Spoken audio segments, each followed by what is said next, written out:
உயிர்த்தெழுந்த இயேசு கிறிஸ்துவின் வல்லமை ஊழியங்கள் வழங்கும் வசனப் பெட்டகம். இயேசுவே கர்த்தர். இயேசுவையே தேவன் ஆண்டவரும் கிறிஸ்துவுமாக்கினார்.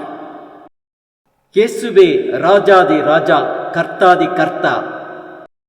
கிறிஸ்துவே மரித்தோர் மேலும் ஜீவனுள்ளோர் மேலும் ஆண்டவர். கிறிஸ்துவே போதகரும் ஆண்டவருமாயிருக்கிறார். வசனப் பெட்டகத்தின் இன்றைய தின கருப்பொருள்: தேவனுடைய புத்திரர். மேலும் எவர்கள் தேவனுடைய ஆவியினாலே நடத்தப்படுகிறார்களோ அவர்கள் தேவனுடைய புத்திரராய் இருக்கிறார்கள். தேவனுடைய புத்திரரை குறித்ததான வேத வசனங்களை பார்க்கலாம். ரோமர் 8:15-16-17 வாசிக்கிறோம். அந்தப்படியே திரும்பவும் பயப்படுகிறதற்கு நீங்கள் அடிமைத்தனத்தின் ஆவியை பெறாமல் அப்பா பிதாவே என்று கூப்பிடப்படுகிற புத்திர சுவிகாரத்தின் ஆவியை பெற்றீர்கள். நாம் தேவனுடைய பிள்ளைகளாய் இருக்கிறோம் என்று ஆவியானவர் தாமே நம்முடைய ஆவியுடனே கூட சாட்சி கொடுக்கிறார். நாம் பிள்ளைகளானால் சுதந்திரருமாமே, தேவனுடைய சுதந்திரரும் கிறிஸ்துவுக்கு உடன் சுதந்திரருமாமே. கிறிஸ்துவுடனே கூட நாம் மகிமைப்படும்படிக்கு அவருடனே கூட பாடுபட்டால் அப்படியே ஆகும். கலாத்தியர் 3:26 வாசிக்கிறோம். நீங்கள் எல்லாரும் கிறிஸ்து இயேசுவை பற்றும் விசுவாசத்தினால் தேவனுடைய புத்திரராய் இருக்கிறீர்களே. 2 கொரிந்தியர் 6:18 வாசிக்கிறோம். அப்பொழுது நான் உங்களை ஏற்றுக்கொண்டு உங்களுக்கு பிதாவாயிருப்பேன், நீங்கள் எனக்கு குமாரரும் குமாரத்திகளுமாய் இருப்பீர்கள் என்று சர்வ வல்லமையுள்ள கர்த்தர் சொல்லுகிறார். கலாத்தியர் 4:6-7 வாசிக்கிறோம்.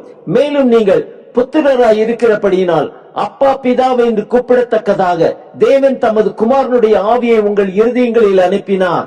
ஆகையால் இனி நீ அடிமையாயிராமல் புத்திரனாய் இருக்கிறாய். நீ புத்திரனே ஆனால் கிறிஸ்து மூலமாய் தேவனுடைய சுதந்திரனுமாய் இருக்கிறாய். மத்தேயு 19:14 வாசிக்கிறோம். இயேசுவோ, சிறு பிள்ளைகள் என்னிடத்தில் வருகிறதற்கு இடம் கொடுங்கள், அவர்களை தடை பண்ணாதிருங்கள், பரலோக ராஜ்யம் அப்படிப்பட்டவர்களுடையது. ஏசாயா 54:13 வாசிக்கிறோம்.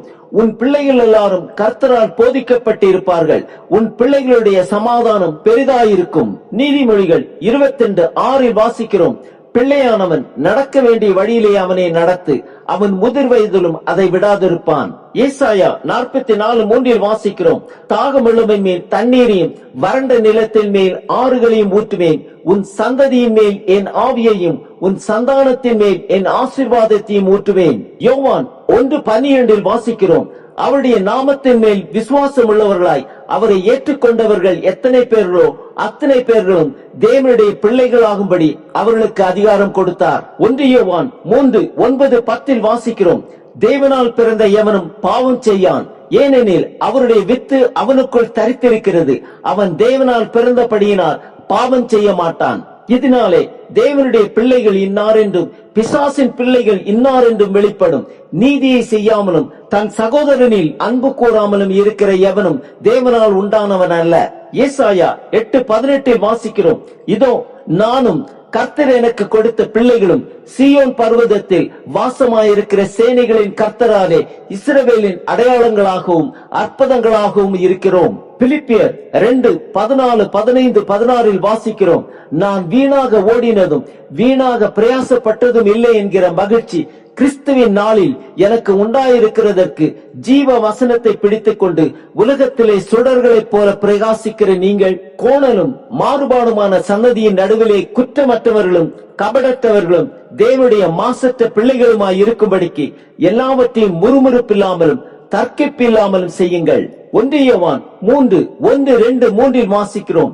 நாம் தேவனுடைய பிள்ளைகள் என்று அழைக்கப்படுவதனாலே பிதாவானவர் நமக்கு பாராட்டின அன்பு எவ்வளவு பெரிதென்று பாருங்கள். உலகம் அவரை அறியாதபடியினாலே நம்மையும் அறியவில்லை. பிரியமானவர்களே, இப்பொழுது தேவனுடைய பிள்ளைகளாய் இருக்கிறோம். இனி எவ்விதமாய் இருப்போம் என்று இன்னும் வெளிப்படவில்லை. ஆகிலும் அவர் வெளிப்படும் போது அவர் இருக்கிற வண்ணமாகவே நாம் அவரை தரிசிப்பதனால் அவருக்கு ஒப்பாயிருப்போம் என்று அறிந்திருக்கிறோம்.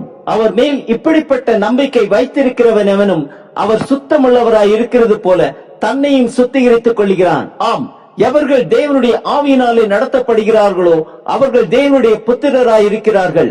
அப்பா பிதாவை என்று கூப்பிடப்படுகிற புத்திர சுவிகாரத்தின் ஆவியை பெற்றிருக்கிறோம். தேவனால் பிறந்த நாம் பாவம் செய்வதில்லை.